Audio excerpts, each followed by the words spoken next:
반갑습니다. 송주줄입니다. 오늘 저는 문정원 씨에 대한 이야기를 해보도록 하겠습니다. 여러분 혹시 문정원 씨 기억나십니까? 아마 기억에서 까먹으신 분들도 꽤 되실 것 같은데요.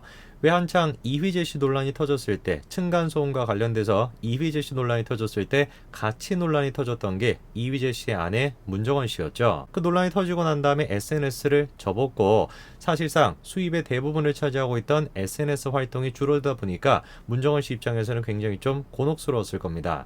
이번에 문정원 씨가 다시 SNS를 오픈했다라고 해요. 5개월여 만에 다시 SNS를 열었다라고 하는데 반응이 예상이 되시죠, 그렇죠? 사람들의 반응이 그렇게 좋지가 않았습니다. 오늘 저는 영상을 통해서 문정원 씨가 어떤 근황을 겪고 있는지 그거에 대한 이야기를 해보고자 합니다. 같이 한번 보시죠. 대표적인 연반인 문정원 씨는 개그맨 이휘재 씨의 아내인데요. 근데 그냥 단순하게 꽃과 관련된 활동만 하시는 것이 아니라 다양한 활동을 하셨는데요. 특히나 SNS에서 엄청난 인기를 누리셔가지고 화장품 모델까지도 하셨습니다. 그 한 방송에 나와서 문정원 씨의 수입도 굉장한 화제가 됐었는데요. 당시 이제 예능 프로그램에서 많은 연예인들이 있었는데 그 중에서도 돈을 제일 잘 번다라는 얘기가 나올 정도로 수입도 엄청났습니다. 그때는 이제 이휘재 씨보다도 수입이 많다 뭐 이런 얘기가 있을 정도로 엄청난 수익까지 거둬들이니까 모두가 다 꿈꿀 만한 그런 삶이었던 것이죠. 그런데 이런 문정원 씨한테 고비가 찾아오게 됐죠. 처음에 이제 논란은 층간소음에서부터 시작이 됐었습니다. 근데 이게 시간이 지나면서 점점 다른 이야기가 나왔는데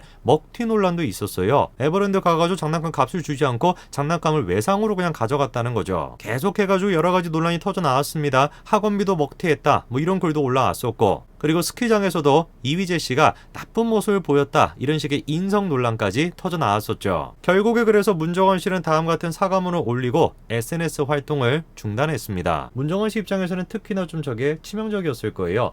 SNS를 통해 가지고 돈을 벌었기 때문에 SNS 활동을 못하게 된다. 엄청난 피해가 있지 않겠습니까? 그래서 그랬던 것인지 문정원 씨가 5개월 정도 SNS 활동을 중단했다가 이번에 다시 재개를 했다고 하죠. 자, 이런 기사가 나와 있습니다. 문정원 씨가 자숙한 지 5개월 만에 SNS 활동을 재개했다고 하는데요. 비활성화가 되어 있었던 인스타그램 계정이 활성화가 되니까 이게 지금 문정원 씨가 재개하려고 하는 거 아니냐 이런 이야기가 나왔죠. 근데 문정원 씨가 다음과 같은 내용을 써놨어요. 인스타그램 프로필에다가 인스타 기사화를 원치 않습니다. 부탁드립니다. 이렇게 지금 적어놨다라는 겁니다. 문정원 씨는 왜 자신의 인스타그램에다가 기사화가 되기를 원치 않습니다. 이런 말을 써놨던 것일까요? 이유가 간단하겠죠. 그렇죠? 자기가 인스타그램을 다시 시작한다 라고 하는 사실이 알려지면은 사람들이 어떻게 반응할지가 너무 뻔하니까. 두 팔 벌려가지고 문정원 씨 잘 오셨습니다. 인스타그램 활동 열심히 해주십시오. 자숙은 충분히 하셨습니다. 이렇게 얘기할 수 있는 사람이 누가 있겠습니까?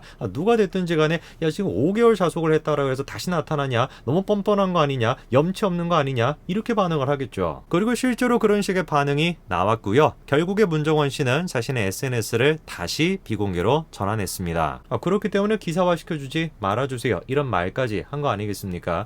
근데 저는 저거에 대해서 좀 문제가 있다라고 생각이 듭니다. 진짜 문정원 씨가 그냥 단순한 일반인이었다라고 한다면 자기 어떤 사생활이니까 이런 걸 기사화시켜주지 말아주세요 라고 부탁하는 건 오케이, 당연히 맞는 얘기입니다. 영상을 지금 보시는 분들 중에서 갑자기 제가 그분을 찾아가가지고 페이스북의 내용을 그냥 마음대로 영상으로 만든다, 그럼 좋아할 사람이 누가 있겠습니까? 당연히 문제제기를 할 수가 있겠죠. 그런데 문정원 씨의 경우는 좀 다르다라는 거예요. 문정원 씨는 그냥 단순한 일반인이 아니죠. 자기의 SNS 활동을 통해서 자기를 사람들에게 표현하고 자기의 의견을 얘기함으로써 경제적인 수익을 벌어들였던 사람이 문정원 씨입니다. 그런데 그런 사람이 자기의 어떤 행적을 기사화시켜주지 말아주세요 라고 부탁을 한다라는 건 글쎄요, 얼마나 많은 사람들이 문정원 씨의 그 얘기에 공감할 수 있을지 좀 의문이 됩니다. 대중들을 통해서 뭔가 개인적인 이익을 벌어들였다라고 한다면 대중들이 자기한테 하는 그런 질타도 비판도 마찬가지로 받아들일 수 있는 그런 책임감이 문정원 씨한테 있어야 되는 거 아닐까요?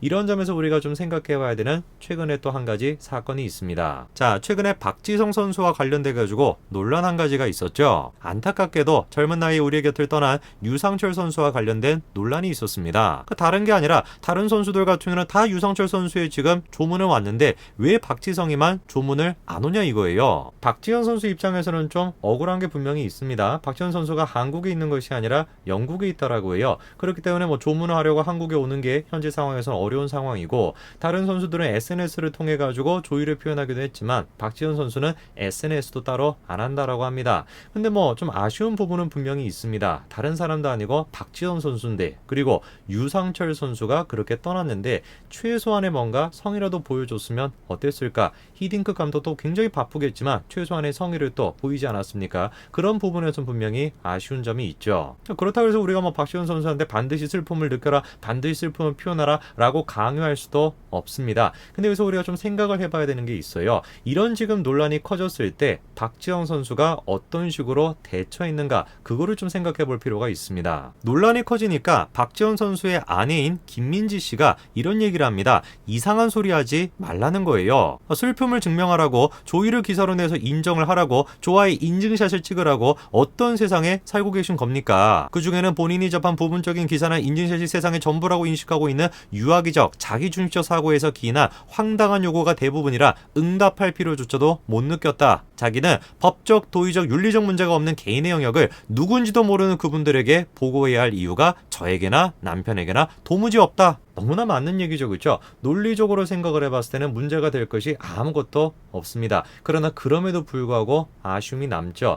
여기서 우리가 좀 생각을 해봐야 되는 것이 무엇이냐면, 지금 박지성 선수와 관련된 논란인데 박지성 선수가 얘기를 하는 것이 아니라 아내분이 지금 대신 얘기를 하고 있다는 겁니다. 여기부터 우리가 좀 이해가 잘 안 되죠, 그렇죠? 애도 아니고 어른인데, 다 큰 어른인데 자기와 관련된 논란에 대해서 자기가 얘기하지 않고 아내가 대신 얘기한다? 뭔가 좀 이상한 것 같습니다. 그리고 박지성이라고 하는 사람이 대한민국에서 갖고 있는 의미를 생각을 해봤을 때 아내 되시는 분도 저런 식으로 지금 사람들한테 비판하고 막 공격적으로 얘기할 것이 아니라, 유아기적이다 라고 얘기할 것이 아니라 왜 사람들이 박지성 선수한테 아쉬움을 느끼는가, 그거를 좀 고려해봤으면 훨씬 좋지 않았겠습니까? 그래가지고 이번에 서민 교수가 다음과 같이 지적을 하더라고요. 김민지 씨의 그런 식의 분노가 과연 박지성한테 도움이 됐을까라는 거죠. 김민지 씨가 한 얘기 모든 내용들을 다 동의하지만 그럼에도 불구하고 자연인이기 전에 자신이 셀럽의 아내라고 하는 사실을 조금이라도 생각해봤으면 더 좋았을 뻔했다는 거죠. 대중이 나서가지고 한 개인의 자유를 억압하는 거, 그거는 우리가 경계해야 됩니다. 그러나 그거를 경계하는 것만큼 우리가 또 경계해야 되는 게 뭐냐면,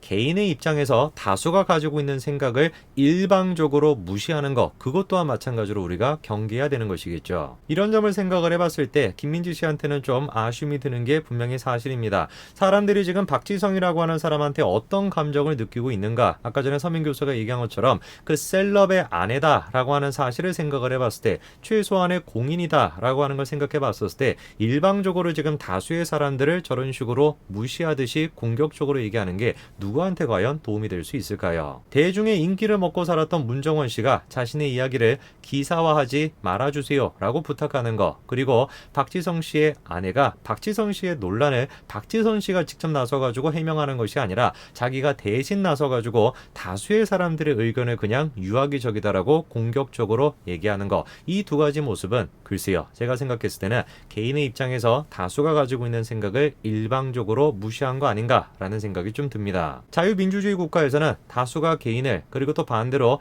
개인이 다수를 어떤 경우가 됐든지 간에 억압하거나 무시하는 일이 없어야 될 것입니다. 오늘까지 말씀드리겠습니다. 감사합니다.